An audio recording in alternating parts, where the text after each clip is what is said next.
제척기간에 대해서 살펴보도록 하겠습니다. 우리 민법 406조에서는 2항에서 제척기간을 어떻게 규정하고 있냐면은 전항의 소는 채권자가 취소 원인을 안 날로부터 1년, 법률행위가 있은 날로부터 5년 내에 제기하여야 한다라고 규정이 되어 있습니다.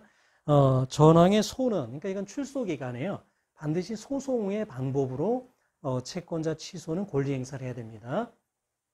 자, 그리고 그 기간이 이제 굉장히 짧게 규정이 되어 있습니다. 1년, 5년 이렇게 이제 규정이 되어 있는데 우리랑 이제 상당히 유사한 법을 가지고 있는 일본만 해도 이거의 2배입니다. 그래서 취소 원인을 안 날로부터 2년, 법률행위가 있은 날로부터 10년 이렇게 규정이 되어 있어요. 사실 일본도 지난해 이제 민법이 개정이 되면서 이걸 좀 짧게 한 건데요. 그 전에는 이거보다 더 길었어요. 10년이 아니라 20년이었고. 또 소멸시효에 관한 규정이었어요. 제척기간이 아니라요. 근데 지난해 이제 법을 개정하면서 출소기간으로 우리처럼 출소기간으로 바꾸고 기간도 이제 단축을 했는데 그래도 2배입니다. 우리나라에요. 그래서 세계적으로도 이제 유례를 찾아볼 수 없을 만큼 짧게 이 제척기간이 규정이 되어 있단 말이죠.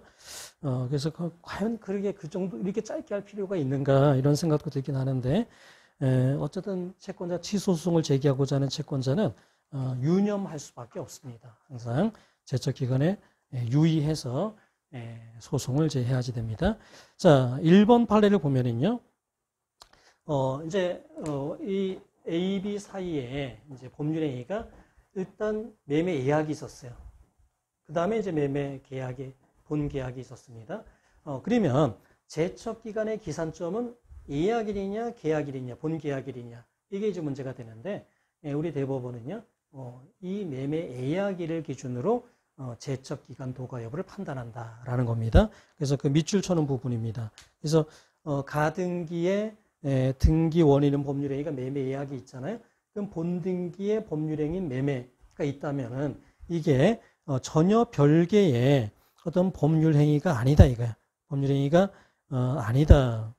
다른 것이 아닌 이상에는 요 매매 예약을 기준으로 제척기간 준수 여부를 따져본다라는 것입니다. 그래서 맨 밑에 그 밑줄 쳐놓은 부분에 보면은요, 가등기의 등기 원인인 매매 예약일이 89년 4월 25일이다. 그때부터 5년이 지난 다음에 소가 제기됐다면 제척기간을 도가한 부적법한 소송이다. 이렇게 이제 판단을 했습니다. 자, 그 다음에 2번 판례는요, 이게 채권자 취소에서요, 전득자까지 있다. 이런 경우 아주 조심해야 됩니다. 그래서, 예를 들어 이제 A가 B에 대한 1억 원 채권이 있는데요, B가 C에게 이렇게 이제 사회행위를 했어요. 그 다음에 C와 D 사이에 이제 전득행위를 했습니다. 여기 이제 수익자고 여긴 전득자예요. 자, 이런 경우에 몇 가지를 조심해야 되는데요. 첫 번째는요, 사회행위 취소의 대상이 되는 법률행위는 요겁니다. 요게 사회행위죠. 그러니까 채무자가 이제 채권자를 해야 할 걸 알면서 채무 초과 상태를 만드는 법률행위. 이거죠. 이게 사회행위가 이걸 취소하는 거지. 전득행위까지 취소하진 않습니다. 전득행위를 취소하는 소는요, 소이익이 없어요. 그거는 이제 부적법한 소송이 돼버립니다. 그래서 요거만 취소한다는 거. 이게 이제 중요하고요.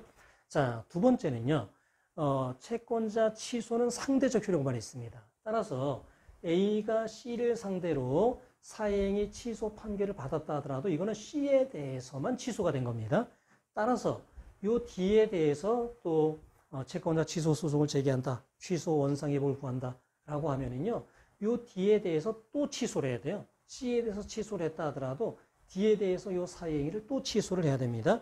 만약에 이게 수익자에 대한 사회행위 취소는 제척기간을 준수했다 하더라도 요 전득자에 대한 취소 소송은 제척기간을 도과했다면 이건 부적법한 소송이 됩니다. 그래서 그거를 조심해야지 돼요. 그 다음에 이제 악의, 이제 수익자 전득자의 악의에 있어서 특히 전득자의 악의는 어떻게 판단하냐?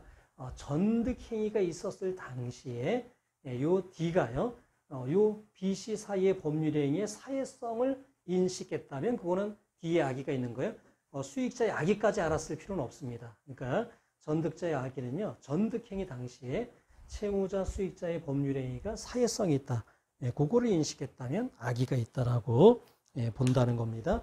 자, 그래서 2번 판례는 자, 어떤 거냐면은 이제 A가 B에 대한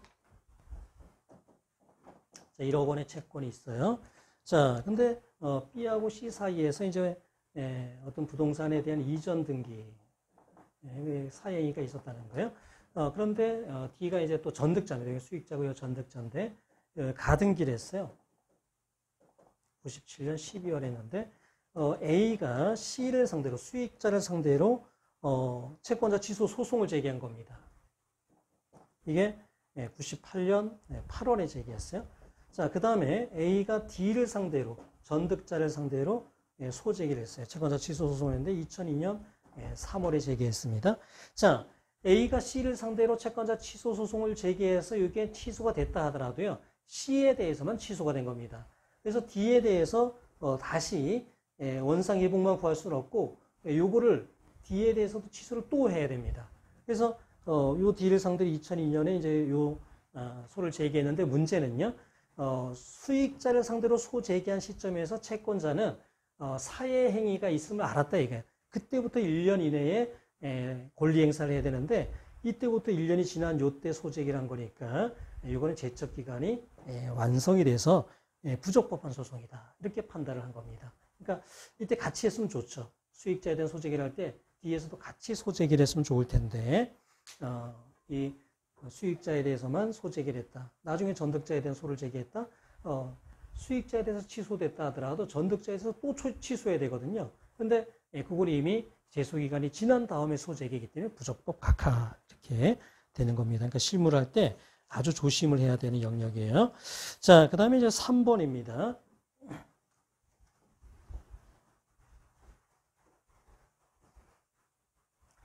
자, A가 B에 대한 1억 원 채권에 기해 가지고 B가 C에 대해서 한 법률 행위를 취소한다.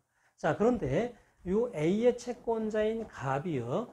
채권자 대의권에 기해서 A의 채권자 취소권을 대신 행사할 수도 있습니다. 자, 그 경우에 이 제척기간 준수 이거는요. 사행이 있으면 안날로부터 1년. 그거는 A를 기준으로 판단해야 되는가 갑을 기준으로 판단해야 되느냐. 이게 이제 문제가 된 건데요. 자, 채권자 취소 소송의 국면에서는요. A가 채권자죠. 따라서 A를 기준으로 판단해야 된다 이겁니다. 그러니까 요 사행위가 있었다는 사실을 갑이 안 지가 1년이 지났다 하더라도 A가 안 지가 1년이 안 됐다면은요. 이거는 제척 기간을 준수한 채권자 취소 소송이 된다. 그러니까 채권자 대의권에 기해 가지고 이거를 이제 취소할 때 비록 갑을 기준으로 1년이 넘었다 하더라도 A를 기준으로 1년이 지나지 않았다면 제척 기간을 준수한 소송으로 봐서요. 적합하다라는 겁니다. 자, 그 다음에 이제 4번 판례입니다. 이거는 이제 우리가 소멸시효 공부할 때 이제 봤던 판례인데, 이제 실무를 할 때는 아주 조심해야 되는 사례라서 다시 한번 설명을 드리겠습니다. A가 B에 대한 1억 원 이제 채권을 가지고 있는데요. B가 C에게 이렇게 증여를 했습니다. 부동산에요. 그래서 사행위가 의심이 돼요. 그래서 이제 갑 법무사에게 찾아가서 이거를 채권자 취소 소송을 제기하려고 하니까 먼저 보전 처분을 좀 해달라라고 해서요. 2019년 1월 1일에 법무사에게 가처분, 처분금지 가처분을 의뢰를 했어요. 자, 그리고 이제 그날 갑 법무사는 이 부동산 등기부를 떼어봤습니다. 그리고 실제로 증여가 되어 있다는 사실을 확인했어요. 그리고 2019년 1월 20일에 가처분 신청을 했습니다. 법무사가요. 그 다음에 A가 소송을 제기한 건 2020년 1월 15일입니다. 자, 그러면 이 가처분을 의뢰하고 법무사가 등기부를 떼어본 날 적어도 사행위가 있음을 A는 알았습니다. 그때부터 1년 이내에 권리 행사를 해야 되는데 1년이 지나서 소제기가 됐기 때문에 이거는 부적법 각하다 이게 부적법하다. 자, 이렇게 처분금지 가처분을 신청한 게 권리 행사로 볼 수 있겠는가? 일반적인 경우는 그렇죠. 그러나 채권자 취소는 출소 기간이기 때문에 이거를 소의 방법으로 권리 행사를 해야 돼요. 그러니까 이런 가처분의 방법으로는 충분하지 않습니다. 자, 그러면 가처분을 행사한 때 일단 시효가 중단되고 그때부터 1년이 안 됐으니까 적법한 권리 행사가 아니냐. 자, 그러니까 제척 기간에 있어서는 시효 중단이 없잖아요. 그러니까 이때 시효 중단되지 않습니다. 이때부터 1년 이내 권리 행사를 해야 되는데 1년이 지났으니까 부적법 각하가 돼야 된다. 그래서 여러분이 이제 나중에 실무를 할 때 보통의 경우에는 이제 가처분만 해도 그거는 권리 행사 기간을 준수한 걸로 보거든요. 제척 기간을요. 그래서 그것만 생각하고 이제 소송 제기하는 거는 제척 기간을 별로 고려를 안 할 수 있단 말이에요. 굉장히 이거는 큰 어떤 문제가 될 수 있습니다. 그래서 조심해야 된다라는 것을 말씀드리고요. 자, 그다음에 수익자 전득자의 악의는요. 일단 채권자 취소 소송을 할 때는 채무자의 사의 의사까지는 채권자가 입증해야 됩니다. 그래서 채무자가 채권자를 해할 의사를 가지고 사의를 했다. 이건 입증해야 되는데 그게 입증이 되면 수익자 전득자의 악의는 추정이 됩니다. 그래서 수익자 전득자가 자신들이 선의임을 입증을 해야지 돼요. 근데 전득자의 악의는 그럼 어떻게 입증하느냐? 앞에서도 설명했지만은 전득행위 당시에 전득자가요. 채무자, 수익자의 법률행위가 사회성이 있다라는 사실을 알았다면 충분하다. 그러면 이제 그건 전득자의 악의가 이제 인정이 되는 것이지 뭐 수익자의 악의까지 전득자가 알았을 필요는 없다라는 것입니다. 자, 그래서 제척 기간과 수익자 전득자의 악의에 대한 이제 판례들을 살펴봤는데요. 제가 이제 일본 그 채권자 취소에 관한 제척 기간에 관한 그 규정을 이제 소개를 드렸는데, 제가 이제 강의를 하다 보면은 일본 민법에 대한 이제 소개를 가끔 할 때가 있는데요. 그 이유는 법이 상당히 유사해요. 우리가 이제 일본법을 많이 굉장히 이제 많이 이렇게 가져다 썼기 때문에 법이 상당히 유사하기 때문에 판례도 비슷하고 그래서 아직 우리나라에 없는 판례들은 또 일본 판례들이 또 많이 실제로 이게 이제 참고가 되고 있어요. 그래서 그러니까 직접적으로 이제 참고가 되는 이제 것이 일본 이제 판례이기 때문에 제가 이제 가끔 설명을 드리고 또 제가 조금 아는 법이 사실 일본 법밖에는 없습니다. 그래서 이제 일본 법에 대한 소개를 가끔 하는데요. 제가 이제 일본 법을 조금 공부하게 된 계기를 좀 설명하고 마칠까 합니다. 제가 법률구조공단 이제 인천지부장으로 근무할 때인데, 그때 인하대 이제 겸임교수도 하고 있을 때였어요. 그때 제가 한양대에 민법 박사과정을 이제 하게 되는데, 법률구조공단에서 이제 많은 실무 경험을 하게 된 거는 제 민법 박사과정 하는 데에 많은 도움이 됐어요. 근데 늘 아쉬운 게, 이게 비교법적인 연구를 잘 못했어요. 뭐 이렇게 그 변호사 업무를 하다 보니까 시간이 많지가 않아가지고요. 그래서 늘 아쉬웠고, 그래서 박사과정 마지막 이제 코스웍을 하는 학기에, 이제는 더 이상 미룰 수는 없다. 이번 학기에는 내가 비교법적인 연구를 좀 해야 되겠다. 그래서 어떤 이제 그 강의를 신청을 했냐면은 외국법 강독 수업을 이제 제가 신청을 했어요. 그리고 이제 교수님하고 면담을 하는데 이제 외국 법서를 하나 이제 선정을 해서 한 학기 동안 그 법서를 이제 번역하는 강독하는 이제 그런 수업인 거예요. 한양대 로스쿨에 이제 굉장히 외국어를 잘하는 분이 있었어요. 지금도 계신데 독일어, 불어, 영어, 일본어까지 이제 잘하는 분이 있어서 그래서 저는 이제 일본 그 법학이 제 박사 논문에 도움이 될 걸로 생각이 돼서 그분이랑 이제 일본 법서를 한 학기 동안 강독을 하기로 했습니다. 그분이 물어요. 교수님이 일본어를 어느 정도 하냐. 그래서 전혀 못합니다. 전혀 모릅니다. 일본어. 그랬더니 수강 신청을 잘못한 것 같다는 거예요. 그래서 어느 정도 외국 실력이 있고 한 학기 동안 책을 번역을 해야 되는데 일본어를 전혀 못하면 이거는 좀 어려울 것 같다. 다른 수업을 좀 들어라 그래요. 그래서 그래도 한번 하고 싶으니 한 2주만 시간을 주시면은 제가 일본어를 공부해 와서 그래서 번역을 한번 시작해 보겠습니다. 그래서 이제 2주 동안 이제 일본어를 처음 공부한 거예요. 히라가나, 가타카나를 공부하면서 이제 문법 책을 한 2번 이렇게 봤어요.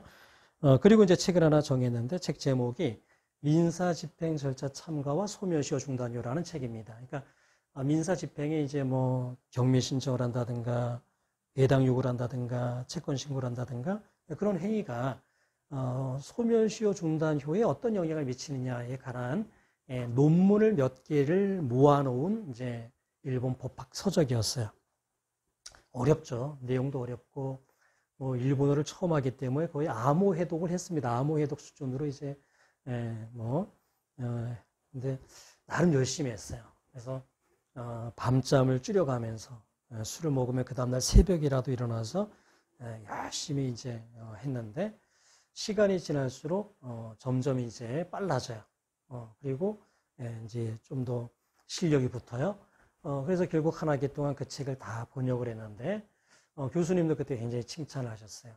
못 해낼 줄 알았다 이게. 근데 한 학기 동안 참 열심히 해서 이렇게 책을 한 권을 다 번역해서 굉장히 잘했다 그러면서 저에게 100점을 줬어요. 제가 법학 학사, 석사, 박사 중에 100점은 유일합니다. 그 과목이요. 뭐 A뿔은 많았지만 100점은 유일해요. 그래서 제가 그때 그 경험을 통해서 이게 뭔가 어려운 어떤 우리에게 난관이 있을 때 그거를 극복할 수 있는 방법이 일단 담대함, 두려워하고 염려하고 할 수 있을까? 아무 도움이 안 돼요. 담대함, 난 할 수 있다. 그런 담대한 마음. 그리고 뭔가를 새로 배우는 거에 대한 즐거움. 그래서 내가 그동안 하고 싶었던 외국 법학을 내가 지금 이제 좀 하고 있다는, 뭔가를 새로 배운다는 그 즐거운 마음. 그 두 개를 가지고 이렇게 했을 때 내가 생각한 것보다도 더 많은 성과를 낼 수가 있었어요. 저도 놀랄 정도로 사실은요. 그리고 그 이후에 일본 법학을 제가 이렇게 공부하는 거가 굉장히 도움이 많이 됐어요. 지난해 3월에 이제 제가 분당에 개업을 했는데요. 토지 보상을 이제 전문으로 주로 이제 하고 있는데 토지 보상법도 일본과 거의 같아요. 우리 법이요. 그래서 일본 법학 서적, 그다음에 판례 이런 것들이 그 토지 보상에 대한 이해를 넓히는데 굉장히 도움이 많이 됐습니다. 여러분이 로스쿨 공부를 하는 것도 굉장히 어려울 수 있어요. 법도 어렵고 양도 많고 그럴 때 두려워하는 마음, 염려하는 마음은 도움이 되지 않는다. 담대한 마음 그리고 새로운 것을 배워가는 그 즐거움 어떤 그런 마음가짐으로 공부를 하면 좋지 않을까. 그리고 그렇게 이제 열심히 하잖아요. 그러면 여러분이 생각한 것보다 더 큰 성과를 낼 수도 있다. 이렇게 생각을 합니다. 자, 오늘 강의는 여기까지 하겠습니다. 수고하셨습니다.